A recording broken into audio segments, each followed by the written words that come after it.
Buenas tardes a todos los presentes en la sala y también a todos los que están en conexión online. Me presento, soy Germán Esbarz, el presidente del Colegio de Médicos de Alicante, y vamos a iniciar hoy el segundo ciclo de conferencias de la Real Academia de Medicina de la Comunidad Valenciana junto con el Colegio de Médicos de Alicante, que consistirá en 7 sesiones, como saben todos, entre octubre de este año 21 y abril del año 22. Me acompaña en la presentación, a mi izquierda, hoy la doctora Rosa Ballester, que es la vicepresidenta de la Real Academia de Medicina de la Comunidad Valenciana. Y como habitualmente hicimos durante el año pasado, si nos siguen algunos espectadores que ya tuvieron la ocasión de asistir a las sesiones del año pasado, el ciclo del año pasado, pues haremos una presentación conjunta y luego las cuestiones o preguntas que vayan apareciendo online las ordenaremos, aparte de las que puedan hacer los presentes en la sala, que eso es nuevo porque el año pasado solamente fue la conexión online. Lo trataremos de organizar para que después haya un debate después de la presentación. La presentación que la tenemos hoy a cargo como ponente del doctor José Tuels. Él nos hablará sobre mitos y rumores en vacunología, desde Jenner hasta la COVID-19. Sin más, voy a darle la palabra a la doctora Ballester. Muchas gracias. Bienvenidos en nombre de la presidenta de la Real Academia de Medicina de la Comunidad Valenciana, la doctora Carmen Leal, que no ha podido asistir y excusa su asistencia porque, bueno, le coincide con otro acto, ¿no? Como ha comentado el presidente, se trata de continuar con una colaboración, yo creo que cada vez más estrecha y muy fecunda entre las dos instituciones, la Real Academia de Medicina de nuestra comunidad y el Colegio Oficial de Médicos de Alicante. Y a mí me da la impresión, vamos, lo hemos comentado además alguna vez con el presidente también, ¿no? de que este ciclo, que como hemos comentado ya es la segunda edición, responde a una serie de funciones que ambas instituciones comparten. Tanto el colegio como la academia pues tienen funciones de información y asesoramiento, por ejemplo, para la toma de decisiones en materia sanitaria.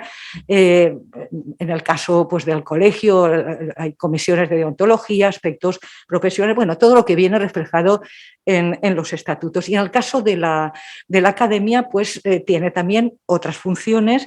Las academias de medicina se crearon en 1831, concretamente en España, con algunos antecedentes interesantes, y bueno, pues están adaptándose a las nuevas funciones que deben cumplir. Pues bien, entre estas funciones, y esta era la idea, es decir, algo que compartimos ambas instituciones, está la de formar a la gente, es decir, la función de formación. Es decir, entonces, junto con las universidades, junto con las sociedades científicas, la labor de ambas instituciones en gran medida es también la de formar, y así aparece explícitamente en nuestros documentos fundacionales, en nuestros estatutos, ¿no? Formación a los médicos, ¿para qué? Para el avance del conocimiento, el desarrollo científico, técnico, en las áreas naturalmente del mundo médico-sanitario. Y este tipo de actividad intenta ser también un instrumento para formar criterio y para promover el debate cualificado y la presentación de experiencias profesionales. Es decir, realmente, tanto en el caso del ciclo anterior como en este, como ustedes pueden comprobar, se trata de personas de mucha cualificación, todos ellos son académicos, y también en este caso, también el año pasado, todos ellos son profesores de universidad y pertenecen naturalmente al mundo médico, ¿no? Son gente con una trayectoria muy amplia, con un prestigio profesional, y creemos que es una excelente ocasión para que estas funciones que compartimos, colegio y academia, bueno, se pongan en marcha, que es esta función de formación. Bueno, y dicho esto, me cabe el honor de presentar, y no es una frase retórica en absoluto, al doctor y profesor Tuels. José Tuels Hernández es es doctor en Ciencias de la Salud, fue premio extraordinario de doctorado en su momento en la Universidad de Alicante, es especialista en Medicina Preventiva y Salud Pública, está vinculado desde los años finales de los 80 como profesor a la Universidad de Alicante. En este momento ocupa la plaza de profesor titular.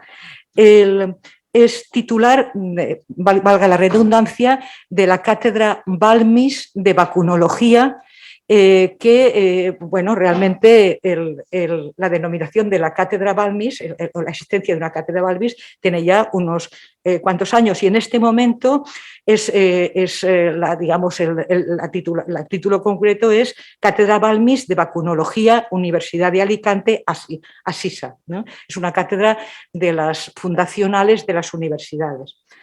Es una persona que ha ocupado diversos puestos en la administración sanitaria autonómica, como funcionario de la Consellería de Sanidad.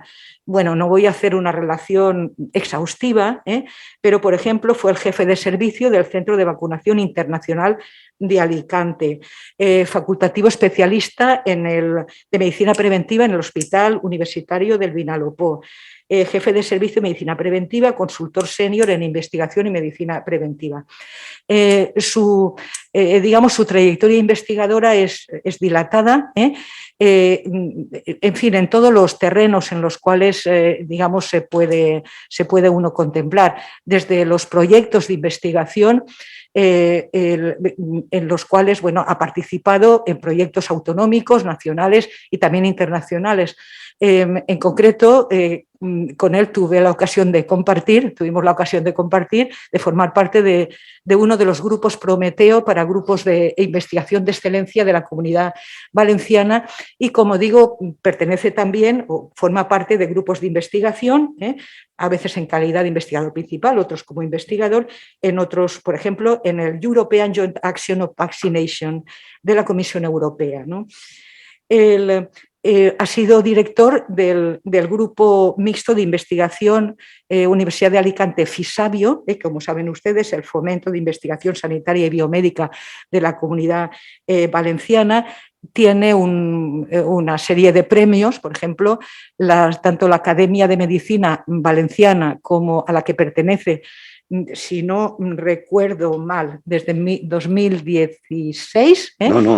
2010, perdón, y a la Academia de, sí, la 16 es la de Murcia, creo, y la Academia de Medicina de Murcia, y es académico correspondiente de estas dos academias. También tiene, pues, varios premios. La propia Real Academia Nacional de Medicina le dio el premio Rey Calero, entre otras cosas. Bien, por otro lado, bueno, pues digamos, otras variables que se contemplan cuando uno habla de investigación, ¿no? Pues como son, pues, las tesis doctorales dirigidas, que aquí concretamente en el auditorio presencial tenemos una de las personas que fue doctorando, fue doctor, digamos, fue dirigido por su tesis doctoral por el doctor Tuells. Publicaciones en revistas, en fin, también nacionales e internacionales, libros, capítulos de libros, como he dicho antes, proyectos de investigación, comunicaciones a congresos, etc. Digamos, todo el hilo conductor de su investigación, las líneas de investigación, si se quiere, es, llamemos, vacunología en general, pero luego me corregirá si no lo digo bien.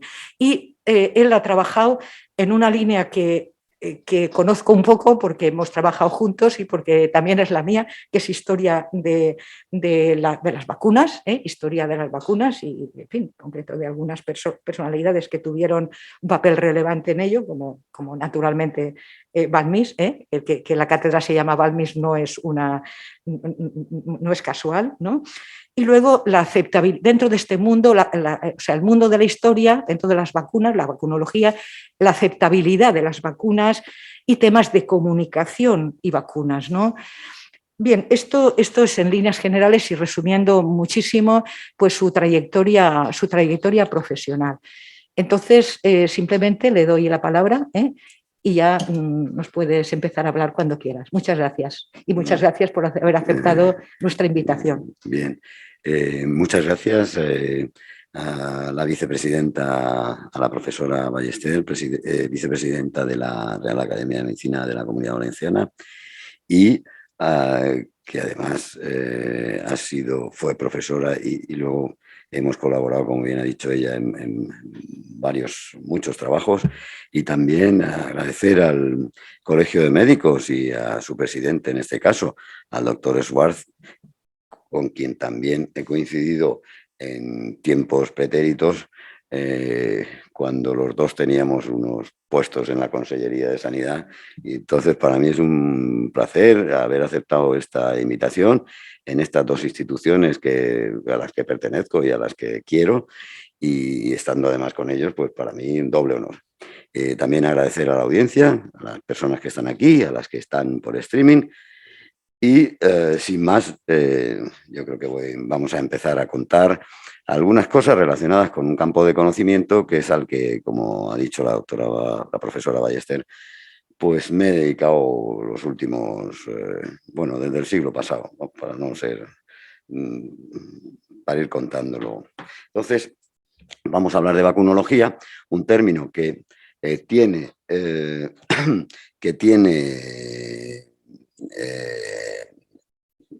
a unos 30 años más o menos, adquiere emergencia. Es un término que estaba como olvidado, y a través de conferencias, simposios, distintos libros, la literatura científica también, sociedades científicas, hay una asociación española de vacunología y otras extranjeras también, empieza a adquirir una cierta relevancia. El término es inicialmente atribuido a Jonas Salk, al que ven ustedes en la imagen, que es el descubridor de la vacuna contra la polio inyectable en el año 55, y que en un artículo años después en Science dijo que la vacunología es el estudio y aplicación de los requerimientos básicos para una vacunación efectiva. El término lo recoge unos años después el profesor Hilleman. Maurice Hilleman es el investigador que más vacunas ha descubierto y que más en vacunas a lo largo del siglo XX, ¿no? Por ejemplo, todos conocen la vacuna contra la parotiditis, y conocen la cepa Gerald Lynn, que es de donde se extrae esa vacuna, o la que tiene esa vacuna. Gerald Lynn es el nombre de la hija de Hilleman, que estando su hija enferma, cogió una muestra, se fue al laboratorio, dejó a la niña allí y dijo, mientras la nena pasa la parotiditis, voy a descubrir una vacuna, una más. Bien, él fue un gran utilizador del término vacunología. Muchos de sus artículos llevaban la palabra vacunología. Y sobre todo él decía que era una ciencia multidisciplinar en la que participaban investigadores de varias áreas de conocimiento. Y ahí ven ustedes cómo habla de microbiólogos, de virólogos, biología molecular, de inmunólogos, y que todos juntos intentan aunar sus esfuerzos para conseguir vacunas, ¿no? Bien, podríamos decir, bien, pues, un término emergente, sí, pero, y este es el pero. Años atrás, muchos años atrás, en 1882, un médico valenciano, Ramón Serret y Comín, que se afincó en Madrid, que trabajó en Madrid, en fin, del que hablaremos probablemente en otra ocasión, ya dio una definición de vacunología, diciendo que la vacunología podría llamarse al estudio de los variados asuntos que a la vacunación se refieren, y de esta manera llamarse a los que ellos se dedican vacunólogos, y no vacunistas y vacunadores como hoy se les apellida.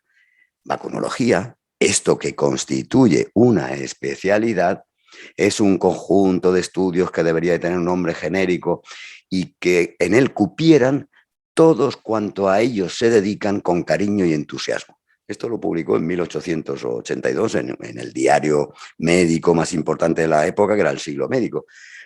Por tanto, hay antecedentes, incluso hay antecedentes anteriores de algún autor francés que utilizara el término. Bien, esto que es un poco el concepto del término vacunología, conseguimos publicar un artículo que ven ustedes ahí, ya hace unos años, en el que intentábamos en el concepto, los adjetivos, el nombre, lo que quiere decir vacunología, expresarlo. Un artículo que, por otra parte, uno de sus revisores fue el profesor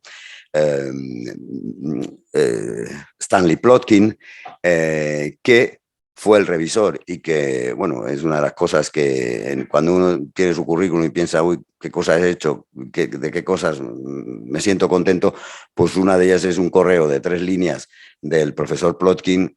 Hoy en día es el vacunólogo vivo más conocido y más influyente que hay en el mundo, en el que decía, he sido el revisor de su artículo, en fin, y unas palabras elogiosas.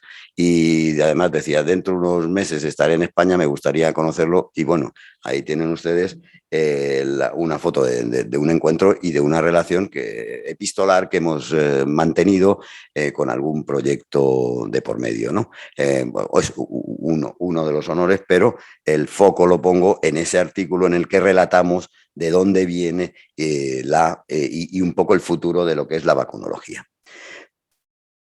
Porque podríamos decir que hay 3 tipos de vacunología. Una vacunología básica, el señor que está en el laboratorio, el señor que está investigando, el señor que está descubriendo una nueva vacuna.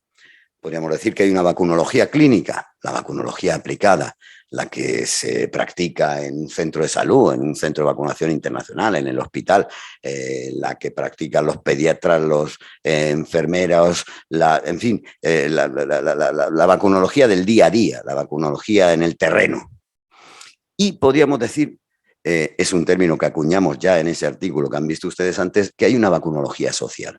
¿Qué es la vacunología social? Bueno, intentamos, y ahí tienen ustedes una especie de como definición de eso que sería la vacunología social, que tiene que ver con cómo se relacionan las conductas individuales y colectivas en la esfera pública como consecuencia de la interacción de algunas cosas. Por un lado, las políticas administrativas, influencias sociales, consideraciones éticas, la propia percepción del cuerpo, ya sea aquí, ya sea en un país de otro hemisferio, la psicología de las personas e incluso el discurso técnico. Todo esto es el constructo vacunal y todo esto tiene que ver con lo que, en mi opinión, sería la vacunología social. Algo que, como marco de referencia, intenté construir con este, en fin, mapa, en el que, como ven ustedes, en la parte de arriba está la esfera pública, lo que es la esfera social, los entornos, los medios de comunicación, las influencias que uno recibe, y todo eso forma un conjunto de experiencias previas, de normas, de modelos de creencia de salud, de percepciones que tienen las personas, y esas personas acuden al acto vacunal guiadas por todas esas experiencias anteriores y por 2 focos.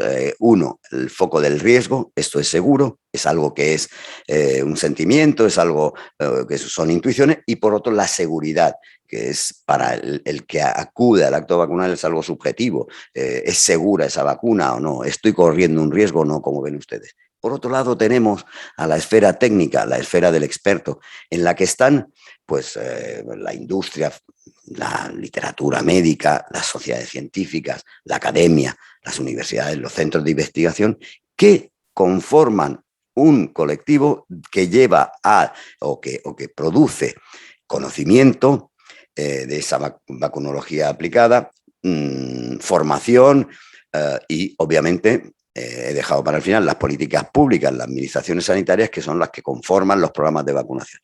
Todo esto confluye en algo que es el acto vacunal, donde por un lado está alguien, un niño, una madre, en fin, un adulto, que va a recibir una vacuna, y por otro lado está pues el vacunador, que puede ser, en fin, un médico, una enfermera, y ahí se produce un acto en el que las personas acuden más o menos conforme, lo aceptan más o menos predispuestos, con más o menos dudas. Todo eso conforma el acto vacunal, al que ya digo que en el que la esfera pública y la esfera técnica confluyen para obtener una buena cobertura vacunal y este es el marco que conformaría lo que podríamos llamar vacunología social, un campo de conocimiento que, bueno, ahora mismo el concepto de hesitancy, de duda vacunal, aparece continuamente, pues formaría parte de lo que es la vacunología social. La aparición de noticias en prensa sobre vacunas, eso es vacunología social, la expresión de eso. Y un poco de esto vamos a hablar a continuación. Solo introducir un momento el concepto de ring, de anillo de sinónimos, un término utilizado para ver conjuntos de palabras que vienen a decir lo mismo, que son expresiones equivalentes y que representan un concepto. Entonces, pues ahí tienen algunas: percepción errónea, creencia equivocada, falsa creencia, mitos, rumores. Con las vacunas, con todas las ciencias en realidad, esto no ocurre solo en el campo de la vacunología, con todas las ciencias siempre ha habido detractores, gente que iba a favor, gente que iba en contra, gente que decía que eso no era verdad. Estoy hablando de cualquier ciencia, de las matemáticas, da lo mismo, da exactamente igual. Es decir, siempre ha habido detractores de la ciencia. Nos vamos a centrar, porque ustedes ven en la literatura muchos artículos que dicen falsas creencias sobre las vacunas, mitos sobre las vacunas. Esto es muy frecuente, pero existe la posibilidad de distinguir qué es un mito de un rumor. Bueno, esto es una idea que es la que queremos expresarle y que es el centro de esta ponencia. Es decir, ¿es posible distinguir mito de rumor? ¿Podríamos hacer una clasificación de esto en el campo de la vacunología? Bien, esto es lo que vamos a ver. Así que empezamos entrando un poco en la misma historia de las vacunas y en sus inicios. Recuerdan ustedes que antes de la vacuna de Jenner estaba la inoculación que se instala todo el siglo XVIII, traído desde Estambul y uno de cuyos máximos difusores fue precisamente Voltaire. Y Voltaire, en una de sus cartas, las cartas filosóficas, la 11ª en concreto, dice así: se dice en voz baja en la Europa cristiana que los ingleses son locos y fanáticos. Y explica por qué lo dice. Locos porque inoculan a sus hijos la viruela para evitar que contraigan esta enfermedad, y fanáticos porque para prevenir un mal incierto provocan una enfermedad segura y terrible. En fin, se empezó a inocular la vacuna, la viruela de una persona enferma de viruela, se cogía de una pústula y se inoculaba a otra persona. Esto es la inoculación, es la precursora de la vacunación, y se empezó en Inglaterra. Entonces, hasta que se difundió por Europa, pues no era una práctica que se expandiera. Al final llegó a España y, bueno, y en España se practicó la inoculación. Pero aquí ya Voltaire, que además añade: los ingleses por su parte dicen de los europeos, los otros europeos son cobardes y desnaturalizados. Cobardes porque temen hacer sufrir a sus hijos, no se atreven a inocularlos, y desnaturalizados porque los exponen a que mueran por viruela. Bien, en realidad lo que está expresando en esta carta se dice en voz baja, está expresando un rumor. Pero tenemos también otro rumor.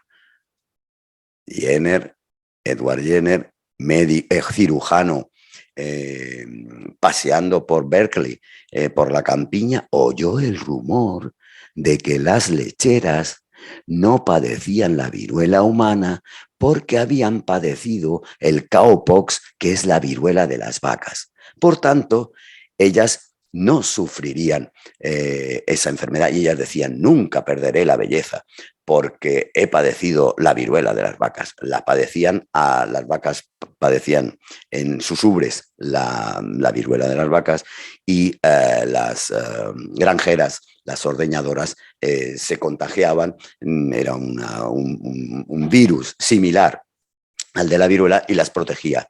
Esta observación de ese rumor hizo que Jenner fuera el padre de la vacunología y pusiera en marcha la vacunación.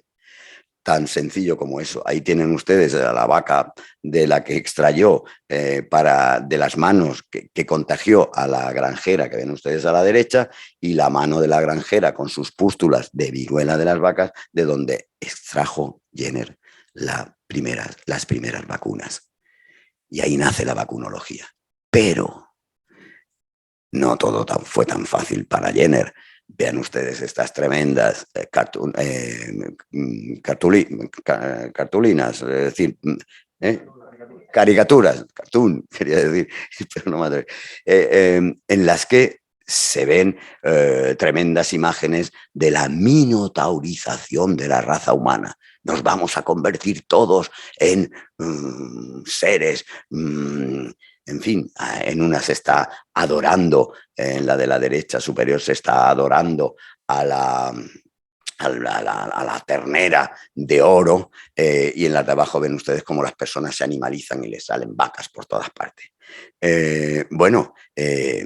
También se llamó a la vacuna la marca de la bestia.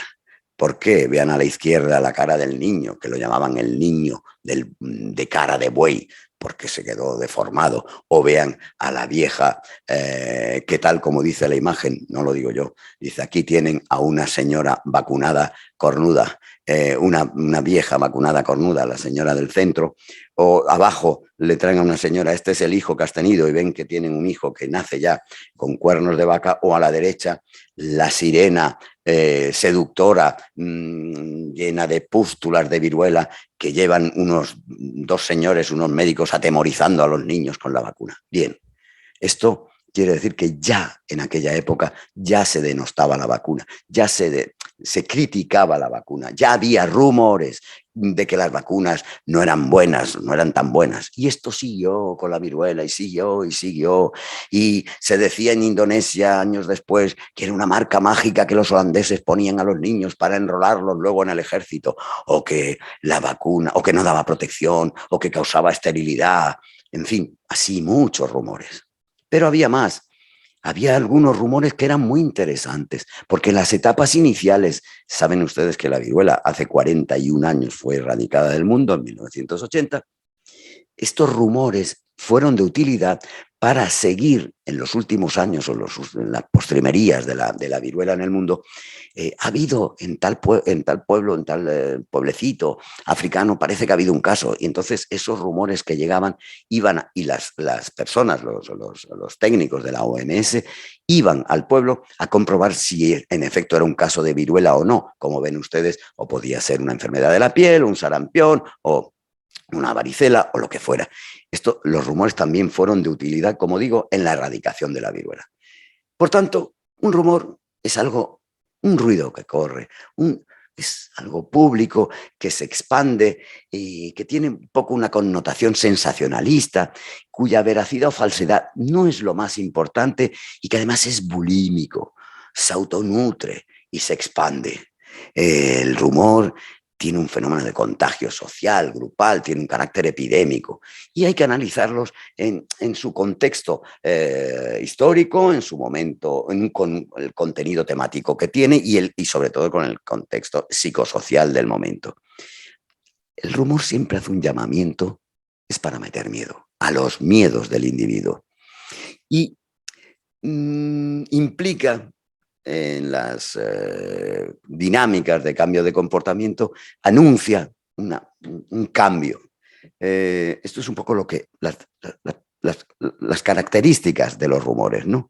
Miren ustedes, por ejemplo, de los años 50 a los años 90, algunos ejemplos de rumores, como ven ustedes ahí, pues Kenia, Burundi, Uganda, Malawi, Congo, Zimbabue.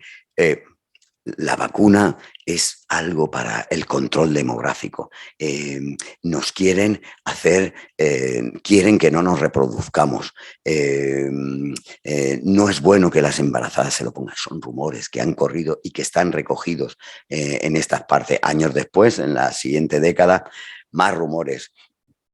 la vacunación de la rubéola no es buena, la vacunación del tétanos es, en fin, u otras vacunaciones, o la de la polio, tienen unas connotaciones entre religiosas y demás, pero esto es porque nos quieren controlar, quieren que no nos reproduzcamos. Años después todavía siguen los rumores y con distintas vacunas. Estos son rumores recogidos de distintos lugares, da igual, casi todos orientados y tienen un componente como o religioso o demográfico. La gripe pandémica en fin, que estuvimos hace 10 años o 11 años, como apareció en México por primera vez, pues se decía que había nacido en México para difamar al pueblo mexicano. Esto era para distraer, se había puesto en marcha esta pandemia para distraer a la población de la crisis económica, o estaba el uso de la vacuna fomentado por la industria farmacéutica. Así crecían y iban los rumores. La vacuna contra el papiloma, inicialmente, que causaba muerte a las niñas, o que causaba desinhibición sexual, o que favorecía la promiscuidad, o que ponía en peligro la fecundidad, o que retiraba la menstruación. Es decir, la vacuna del papiloma ha tenido muchos rumores en distintos países. O la polio en Nigeria. Nigeria ha sido el último país de África en erradicar la polio, porque en Kano, en el norte del país, lo que ven ustedes en el mapa, hay una región donde los imanes, es decir, las autoridades religiosas, decían que la vacuna oral contra la polio era para esterilizarlos, y entonces nadie se vacunaba de polio. Bueno, además de crear un foco continuo, endémico, en la propia Nigeria, es que, como ven ustedes en el mapa de más abajo, se expandía la polio y no se conseguía erradicar la polio de África precisamente, ¿no? Esto afortunadamente ha ido pasando, y esto pasó como hace, no crean que tanto, 7 años se ha estado luchando contra ese rumor. En Nigeria es un país de mucho chismorreo, de mucho rumor, ¿no? Pues hay una enfermedad que es la monkeypox, que es una enfermedad que pasa a los humanos desde los monos, parecido al virus de la viruela, y en algún momento determinado, en el año 2017, se produjo una reacción contra todo tipo de vacunas, porque decían que el ejército, cuando intentaba vacunar de monkeypox, lo que estaba intentando era controlar la vida de las personas, con lo cual nadie se vacunaba del monkeypox y se produjo el pueblo estaba en contra de la vacunación. Ven ustedes que la enfermedad se parece mucho a la viruela. Bien, por tanto, los rumores son una información no verificada, ampliamente difundida, de origen o fuente incierta, no se conoce, y propagada o bien de manera informal o bien de manera formal. Es lo que se transmite de boca en boca, el cuchicheo. Y proporcionan información, entre comillas, sobre un suceso, con las que un colectivo se siente, en fin, reforzado o gratificado. No existen pruebas científicas de la bondad de ese rumor, origina en ocasiones resistencias, en este caso a la vacunación, y suelen desaparecer espontáneamente. Así pasó en este último que he contado de Nigeria, ¿no? Y hablábamos de rumores y hablábamos de mitos. Vamos a ver ahora algún mito. Por ejemplo, en los años 70, 80, la vacuna contra la tosferina, la P de la DTP, produce daño neurológico. Esto es algo que apareció en Inglaterra, se extendió a varios países. Era la vacuna, era la DTP, con las mayúsculas DTP, que era la vacuna de células enteras. Después vino la celular, y el origen está en un documental, ven ustedes, y en un artículo que ven ustedes ahí, el de Kuhlenkamp, y esto produjo un rechazo hacia la vacuna de la DTP, que ven ustedes en la imagen de la derecha, donde durante casi 10 años la vacunación contra la DTP bajó la cobertura vacunal brutalmente y aumentaron obviamente los casos de tosferina. Una vacuna que también produce, el segundo mito que les cuento, eso ya en los años 90, sigue siendo la P de la DTP, la W es de célula entera, estamos en la DTP antigua, y se produce por dos razones. Una, un documental muy visto que se llamó La ruleta de la vacuna, emitido en Estados Unidos, la que produjo es la señora que ven en la foto, Leah Thompson, y un libro que se llama A Shoot in the Dark, un disparo en la oscuridad. ¿Por qué la P de la DTP causa daño a los niños? Esto produjo un rechazo a la vacuna por esa supuesta, en fin, la razón es que, aparte de que es reactogénica, es una de las vacunas más reactogénicas, la muerte súbita del lactante se produce muchas veces en un periodo de 3, 4, 5, 6, 7 meses. Hay algún pediatra aquí que lo puede, en fin, corroborar, y coincide muchas veces con las dosis que se producen de vacuna a los 3, 5 y 7 meses, o depende del calendario vacunal, ¿no? Entonces, bueno, esto se atribuyó durante tiempo a esa vacuna. Pero también tenemos al mercurio, que el mercurio que hay en algunas vacunas a finales de los años 90, que produce autismo. Esto originó campañas y tuvo que ver con un informe que se hizo, que lo ven ustedes ahí, en Estados Unidos, y que fue publicado, y ese informe causó ese rechazo a determinadas vacunas, como lo produjo la gripe del año 2009 que hemos comentado. La vacuna no es útil, es decir, es un mito muy focalizado, y produjo mucha reacción la vacuna, reacción de no querer vacunarse, la vacuna de la gripe pandémica. Años antes, y esto es muy conocido en Francia, pero poco en España, se difundió como origen de una demanda de un afectado, se extendió por Francia el mito de que la vacuna de la hepatitis B, en Francia, ni siquiera los profesionales sanitarios están muy contentos con ponerse la vacuna contra la hepatitis B, porque según esas demandas que ganó una persona que había fallecido tras la aplicación de la hepatitis B, se intentó objetivar que había sido que había fallecido por una esclerosis en placa como consecuencia de una vacunación. Esto produjo en Francia, vean ustedes el mapa de la derecha, donde ahí está Francia como un país rojo muy fuerte, que es el país que menos cree en la seguridad de las vacunas del mundo. Ahí está Francia como un país que tiene un rechazo fuerte a la vacunación. Lo están probando ahora mismo con la vacuna de la COVID, ¿no? Aquí, la vacuna del papiloma no se ha librado tampoco de otros más mitos, que es el que origina un cuadro de dolor generalizado, el CRPS, y otro de mareos, que, en fin, que se ha intentado objetivar o encontrar la causa tras aparecer en algunas niñas, en fin. Bueno, ha sido una vacuna controvertida, y esto ha aparecido publicado. Finalmente, el mito por excelencia en la vacunación es que la vacuna triple vírica causa autismo.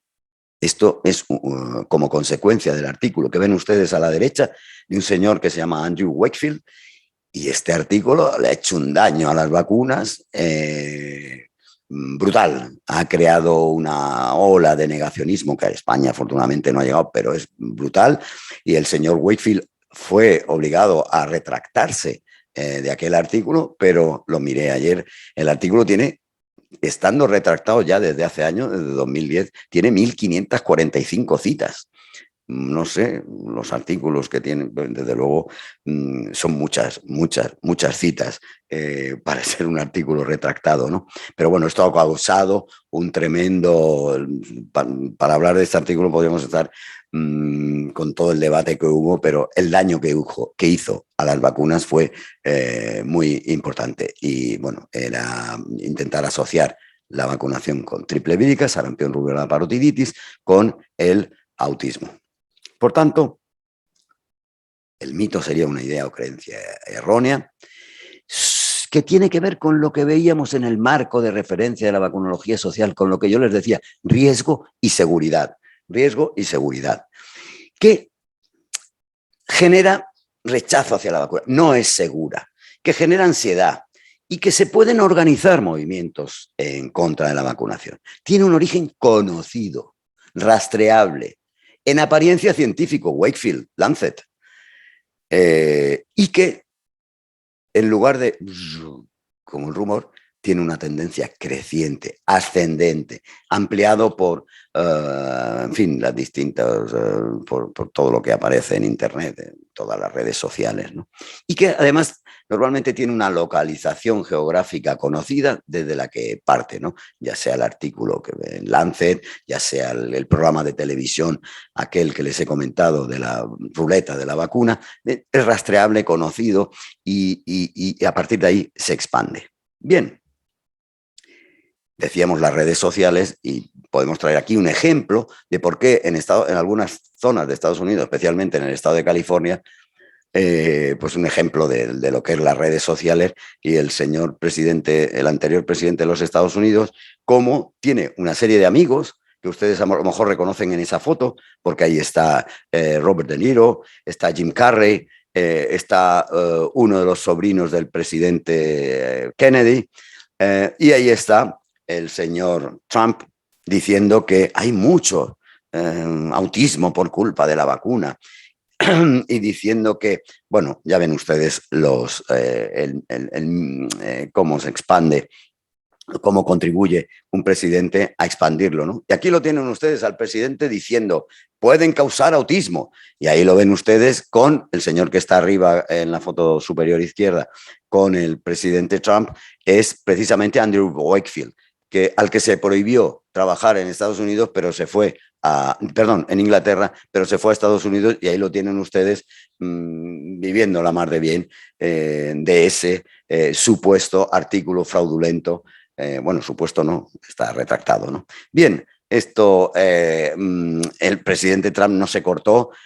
Bueno, este es otro actor conocido, Jim Carrey, que tenía una pareja, que es la señora que ven ustedes ahí, que a su vez tenía un nene, que es el nene que lleva a coscoletas. Jim Carrey es un nene autista, entonces, hijo de su pareja, ¿no? Entonces él se adhirió al movimiento Green Vaccines, vacunas verdes, un poco diciendo que no tenían que contener tiomersal y demás. Pero es que ahí también se adhirió, lo ven, el señor de la izquierda es uno de los presidentes, yo lo diré, uno de los hijos de precisamente uno de, yo lo diré, Robert Kennedy Jr., al que encarga un señor fervientemente antivacunas, le encarga al presidente Trump que junto con Robert De Niro formen un panel para decidir si las vacunas son seguras o no. Ahí los tienen.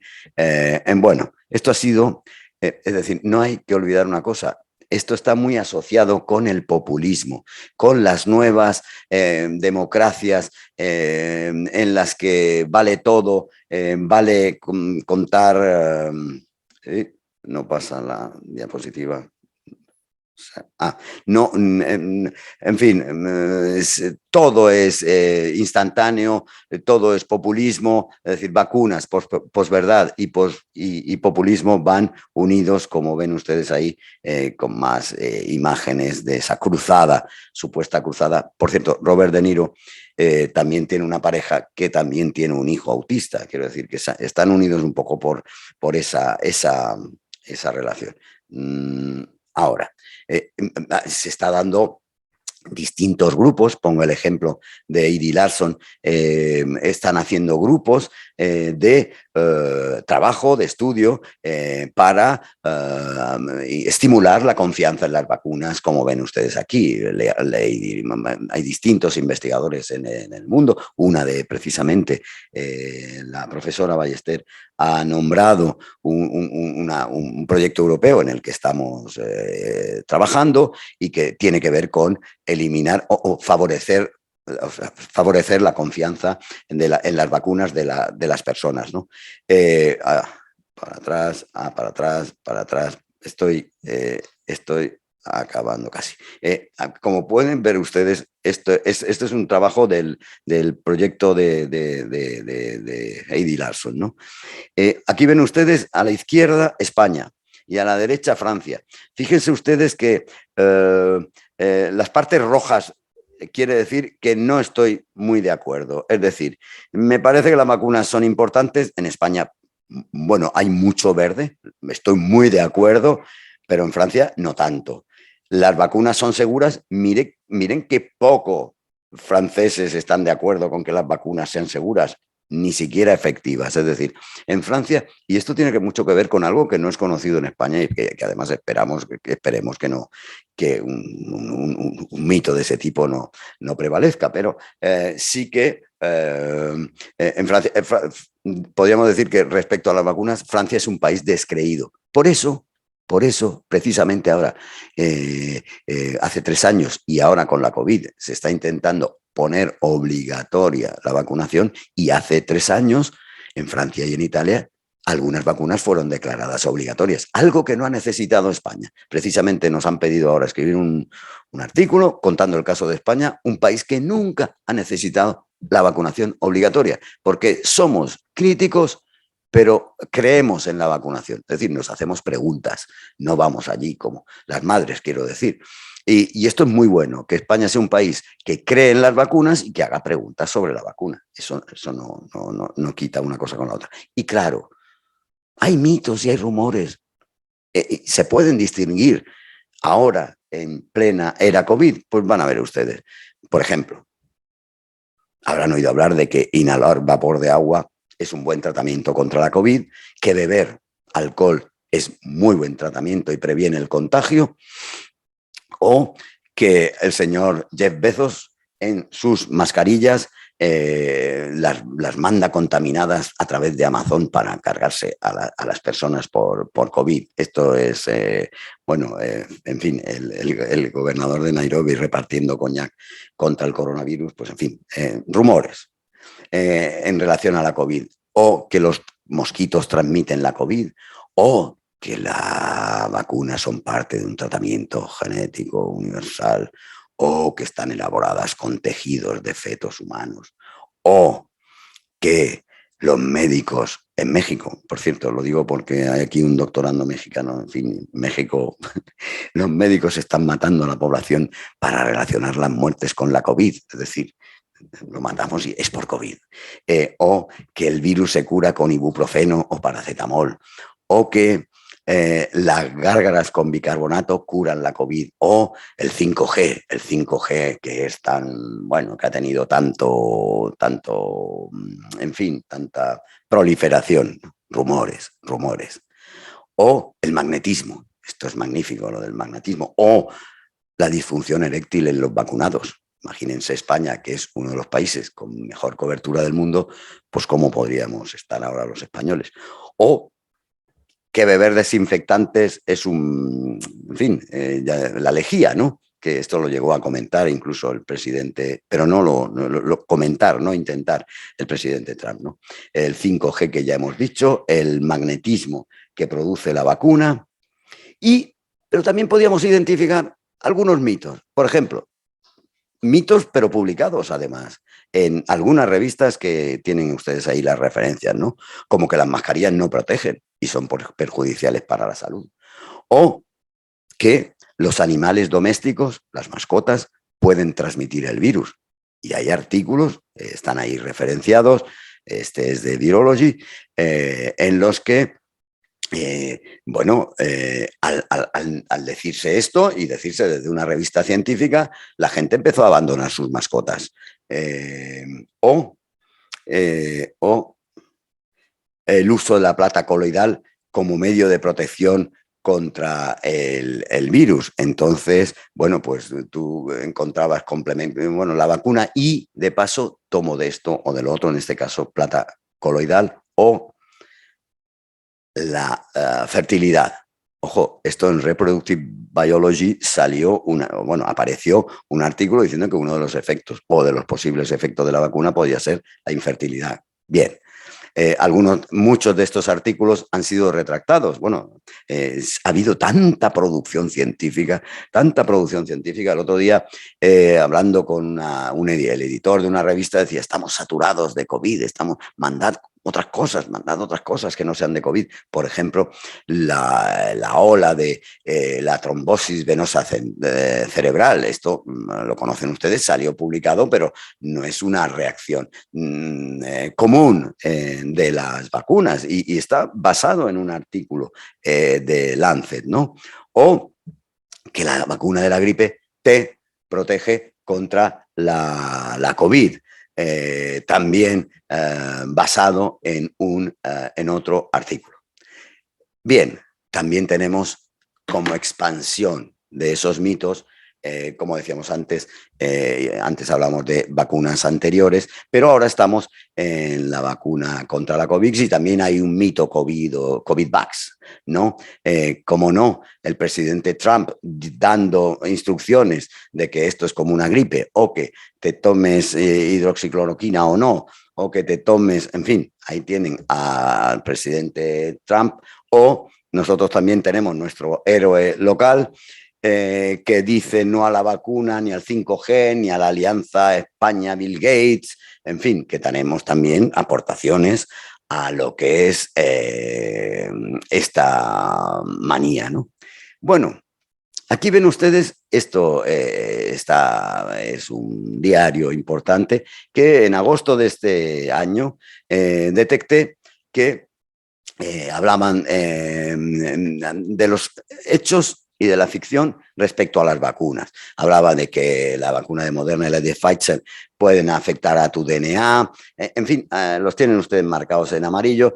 Si tienes COVID, no hace falta que te vacunes. Si los efectos de la vacuna son mayores, quiero decir, más graves si tienes COVID o si la vacuna contra la COVID es experimental y no está testada, suficientemente testada. Bueno, lo que quería destacar de este artículo es cómo habla de mitos, así, mitos, y que los especialistas de los CDC, Centers Disease Control, los Centros de Control de Enfermedades de Atlanta, están desmintiendo esos mitos.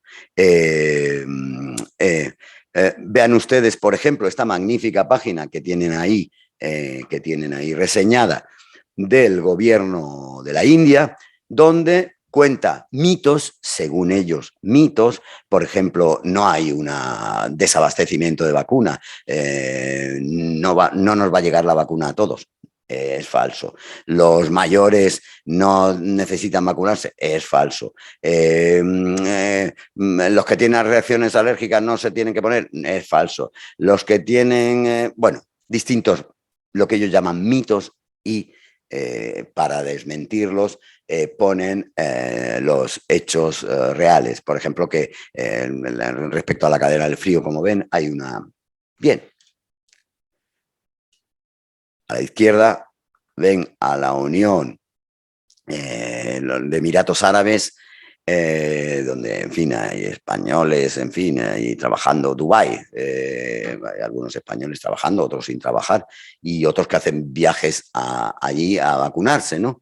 Entonces, ellos han hecho mucho trabajo para decir, para quitar los rumores de las vacunas y organizar viajes. Una época costaban 50.000 euros, pasar una semana en los Emiratos Árabes en un hotel de lujo y además recibir la vacuna. Esto muchos españoles que tenían o disponían de 50.000 dólares lo han hecho y otros que no disponían pero tenían enchufe también. Quería llamar la atención además sobre la vaccinofobia, algo que se está alentando en las redes también se alenta, es una palabra muy antigua, pero en fin, se está poniendo ahora, oirán ustedes hablar más de vaccinofobia y de que tenemos un camino, que es vacunar, o otro camino, estoy acabando, que es la superstición. Entonces, quería decir, y con esta es la penúltima, con esta casi concluyo, que después de leer, después de mirar esto, yo creo que se podría elaborar una teoría sobre la diferencia entre rumor y mito. La teoría sería la siguiente. Los rumores tienen un origen desconocido, no tienen pruebas científicas. Se transmiten de boca en tu pueblo en Uganda o en tu pueblo en Perú. Tienen una tendencia a desaparecer. Están basados en miedos. Tienen que ver con la percepción del cuerpo, culturales. La fertilidad, la religión, estos son de otra religión, y aparecen sobre todo, y ahora les hago recordar las diapositivas anteriores, en el hemisferio sur. Tienen su origen como en el hemisferio sur.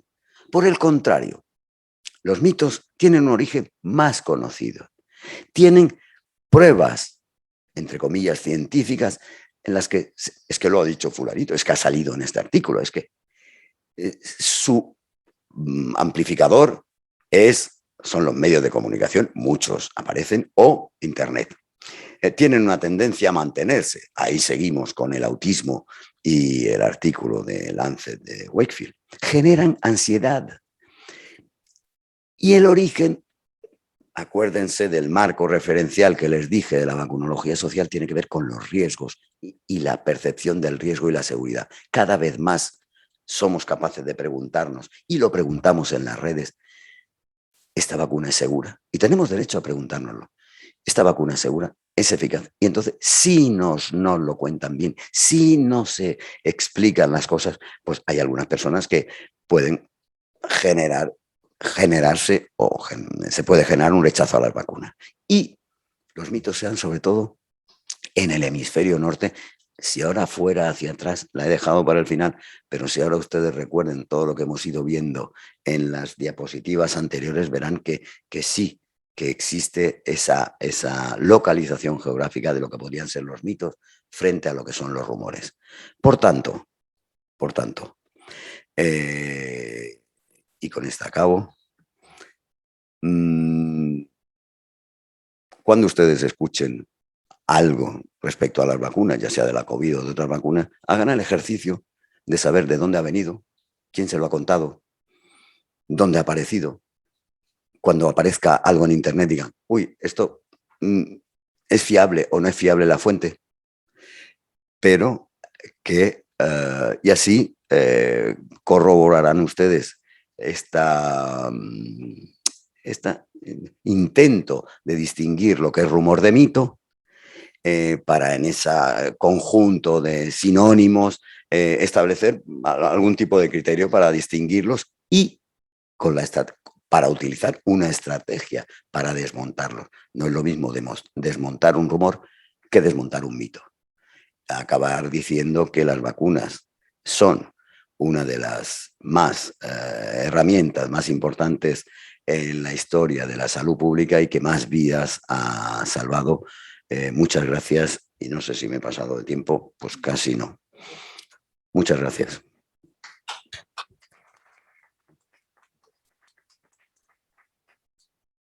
Bueno, muchas gracias, doctor Tuels, por la excelente exposición de un tema pues que nos atañe a todos, que además es constante, porque es cierto que cualquier enfermedad o cualquier epidemia pues vuelve a traer sus mitos propios y nuevos, aunque algunos se repiten, en muchas ocasiones casi los mismos, pero son como recién inventados, ¿no? La gente no recuerda tampoco los mitos anteriores y eso es muy difícil porque hace falta que nos lo expliquen también como lo has hecho tú, José. Bueno, pues vamos a empezar, si os parece, un turno de preguntas, por si alguien quiere en la sala hacer alguna intervención, creo que habrá un micrófono y os recuerdo a los que estáis conectados en remoto online que lo podéis poner en el apartado de preguntas y respuestas y nosotros lo recogemos y lo expresamos aquí en el público. Gracias. Sí, la doctora García Barbero es la que tiene la palabra. Hola, buenas tardes. Me ha parecido muy interesante porque es algo que uno normalmente no ve tan sistematizado, es decir, ¿no? Y bueno, aparte de que había muchos datos que yo, que no soy virólogo, pues no sabía. Y lo que está así que dándole vueltas al concepto de rumor y de mito. Tampoco me lo había planteado antes, entonces puede que vaya a decir algo que no tiene mucho sentido, pero yo creo que un rumor se acaba convirtiendo en mito montones de veces. No creo que tengan un origen muy diferenciado, pensando así. Un rumor puede empezar y se va magnificando y se va ampliando y yo creo que se puede acabar convirtiendo en mito directamente. Y luego también lo que hay detrás, ahora hay dos cosas. Uno, ¿qué objetivo tienen esos rumores o esos mitos? Porque yo creo que algunos tienen un objetivo muy claro y muy conciso. Y por otro lado, falta educación, diría yo, de la población para saber distinguir entre unas... A mí lo de Miguel Bosé me tenía alucinada, porque, vamos a ver, sería muy buen cantante, pero de vacunas no creo que sepa nada y además pues ha tenido una personalidad y una historia que es no, como para no creerle mucho en nada de lo que diga realmente, ¿no? Desde mi punto de vista. Y sin embargo, claro, la televisión le saca y le pregunta sobre vacunas, que es como si a mí me preguntan sobre la música de Miguel Bosé, pues sabré lo mismo que el de vacunas. Entonces yo creo que ahí eso no surge espontáneo muchas veces, sino que tiene un trasfondo de conseguir algo, lo que sea, que no se me ocurre muy bien, que puede ser, por ejemplo, muchísimo los rumores del COVID, pero que creo que tiene algo. Me gustaría saber qué opina de, primero, si el rumor, digamos, es una base para convertirse en mito, y segundo, si la mayoría de esos rumores, porque está claro que en las publicaciones que ha habido sobre el COVID, que no se sabía nada, pues ahí ha sido una carrera de a ver quién era el primero en publicar lo que fuera. Y lo que fuera podía ser una barbaridad, porque como no se sabía era muy fácil retractarse después, decir, no, ahora que ya lo hemos analizado ya nos retractamos, ¿no? Y eso ha sido una carrera de ver quién llegaba antes. O sea, esas dos cosas, qué hay detrás y si no puede convertirse una cosa en otra. Gracias. Pues le agradezco su pregunta, que me parece muy interesante. Esto, el intento de distinguir entre rumor y mito es un ejercicio intelectual, quiero decir, que uno después de leer mucho y ver mucho, entonces, y ver que cualquier cosa se llama mito, cualquier cosa se llama rumor, uno intenta decir, ¿se puede distinguir una cosa de la otra? Entonces, sí que tienen una expresión que lo puse antes, gossip, o que es chismorreo, cuchicheo. Eso es lo que es un rumor, un cuchicheo. Oye, ¿sabes que la vecina está con... ¿sabes qué? Y se va transmitiendo así, o como la vieja del visillo, o eso es el concepto de rumor que no se sabe de dónde aparece y que va creciendo, va creciendo, va creciendo. En África son muy comunes, en Latinoamérica son muy comunes, y que como llegan, es que el de Nigeria, este de 2017, del monkeypox, es muy curioso porque he leído transcripción de... entonces, que el ejército nos está inyectando una vacuna porque se nos quiere cargar a esta etnia. Sabe ustedes que en todos los países hay distintas, bueno, una etnia se quiere cargar a la otra y tal. Entonces, eso es así, pero tiende a desaparecer y no se transforma en mito, no se transforma en mito. Lo que he podido observar es que los mitos nacen todos de algo que se puede identificar. Eso salió de ahí. Esto se originó ahí, aunque fuera un artículo falso o que luego resultó falso, pero eso salió de ahí. El 5G salió de ahí, el magnetismo salió de ahí. Y luego, cada vez más estamos en el populismo. Entonces, esto, dice usted, bueno, es decir, ahora los bots estos, los robots estos que te contestan y que te hacen... Esto está muchas veces, mire usted, nunca se ha hecho una carrera por conseguir una vacuna así en el mundo. Nunca se ha hecho con dos cosas. Una, el rolling review, que es lo que ha hecho que la revisión de las vacunas o de los ensayos de vacunas fuera permanente. Esto ha hecho que se superpongan las fases de los ensayos clínicos y, por otro lado, las vacunas autorizadas. No hay finalmente ninguna autorizada. Nos hemos puesto Pfizer o Moderna o, en fin, o Janssen, pero no están finalmente acabados los ensayos clínicos. Hay una orden, un consejo de la OMS o de la EMA, mejor dicho, de la Agencia Europea del Medicamento o de la FDA, diciendo, están aprobadas porque estamos en pandemia. La aprobación definitiva a lo mejor viene no se sabe cuándo. Entonces, hay una guerra comercial tremenda entre las vacunas. Yo quiero desacreditar a esta o a aquella, lo que ha pasado con la AstraZeneca, en fin, no voy a entrar en qué ha pasado con la otra. Entonces, mucho de esta intoxicación que se llama infodemia tiene que ver con esto. Y claro, ¿cómo se expande la infodemia?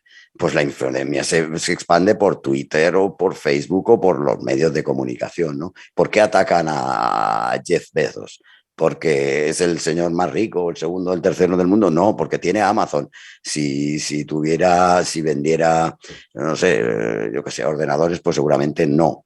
Entonces, por tanto, los rumores, quiero decir, la invito a pensar más sobre esto. Quiero decir que es un tema abierto. Además, conozco que usted está interesada, quiero decir, conozco algo de sus intereses y en relación a la educación, a la formación y demás, y creo que que puede ser una buena discusión, ¿no?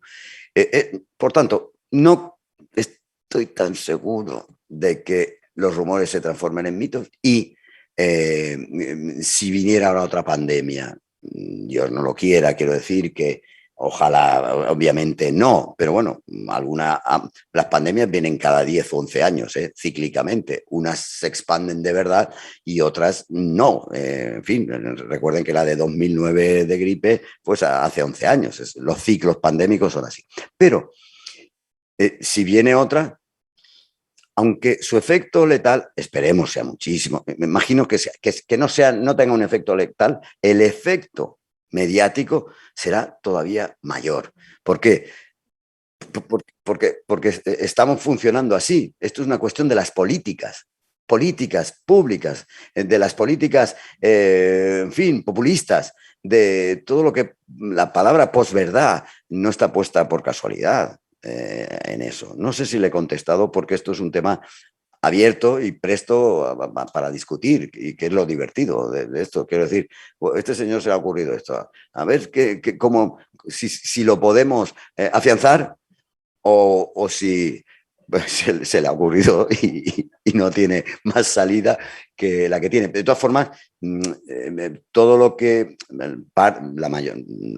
todo lo que he contado tiene su... En fin, pues si hay alguna pregunta más, en fin, si no me estaría hablando con... Quiero decir que tengo tendencia a...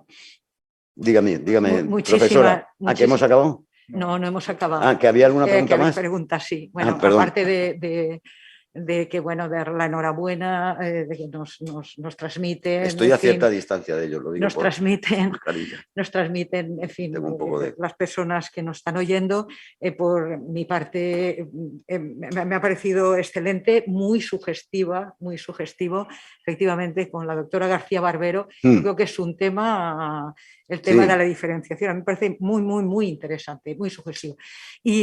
Y luego, efectivamente, desde diversos ángulos, quería comentar una cosa, ¿no? Esta mañana, revisando un poco en las bases de datos, bueno, la tradicional del Medline en el entorno PubMed o el Scopus, la Web Science, entonces es que digamos, la reacción frente a esta infodemia, ¿no? Se traduce incluso en la aparición de descriptores, myths and facts about vaccination. Es decir, hay un montón, y de hecho, por ejemplo, en PubMed es un crecimiento exponencial exponencial, absolutamente. Entonces, vamos, que es bien interesante, en fin, o lo que la Universidad Johns Hopkins también tiene toda una línea de esto, de lo que has comentado, myths and facts, es decir, que es como una respuesta frente a esa infodemia. Pero yo, exacto, lo que he puesto del gobierno indio o hindú, son muy bonitas, es que son muy bonitas están muy bien hecho la reprografía o esto. Son muy bonitas y hay muchas. En esa página web pueden encontrar muchas. Pero no distinguen, es decir, no, vamos a ver, desde el criterio de la penúltima diapositiva de qué es mito y qué es rumor, no lo distinguen. Y yo creo que hay una distinción y que el mito tiene más riesgo, tiene que ver con la sensación de riesgo y seguridad que tenemos frente a algo, y el mito sí que conviene abordar con una determinada estrategia frente al rumor, que yo creo que la estrategia de vamos a eliminar los rumores deben ser distintas. Y yo creo que se pueden distinguir, pero esto está abierto a la discusión porque es una elucubración en la que llevo, en fin, metido ya 3 o 4 o 5 años, pero que ahí estoy, ¿no? Dándole vueltas y bueno, se nos ocurrió que esto era un buen lugar para... Sobre lo que estabas diciendo y vamos, añadido a lo que ha dicho Rosa, si a lo largo de la historia han ido apareciendo rumores con las características, encuadrándolo, como has dicho, en las características que tenían esas sociedades en ese momento, a mí me llama la atención por qué en una población instruida como es ahora, que no tiene analfabetismo como podía tener pues, la Francia o la Inglaterra o la España del siglo XVII, XVIII, con un porcentaje altísimo de población analfabeta, que se puede creer cosas, ¿vale? ¿Por qué ahora en una población mucho más instruida, donde todo el mundo tiene una educación básica al menos, con una información muchísimo mayor a su acceso por medios de comunicación y por medios también de transmisión científica incluso, ¿por qué ocurren estas cosas incluso más que antes posiblemente? O sea, ¿qué es más relevante para la capacidad de transmisión de un bulo o de un mito? ¿La falta de formación de la persona o los impactos que pueda recibir de una desinformación? De una formación sanitaria, sobre todo, que hablamos, nosotros siempre están hablando y diciéndonos, cuando tenemos que luchar contra estos mitos, a nosotros los médicos siempre nos están diciendo, es que tenéis que dar educación sanitaria a la población, hombre, es que al que tienes delante tienes que convencer de que la vacuna no es mala y de que se vacune, ¿no? Pues esto tiene una respuesta, doctor Schwartz, esto tiene una respuesta, querido Germán, que es la siguiente. En el día de San José, no es que San José tuviera la respuesta, pero sí que se hizo una reunión, como ya ha pasado, pues se puede contar, pero en fin, entre una serie de personas, entre las que había personas del Ministerio de Sanidad y en las que algunas personas dijimos, hay que intentar atajar lo que tú acabas de decir, es que se dicen cosas que se van, la bola se va haciendo cada vez mayor y esto está pasando, ¿no?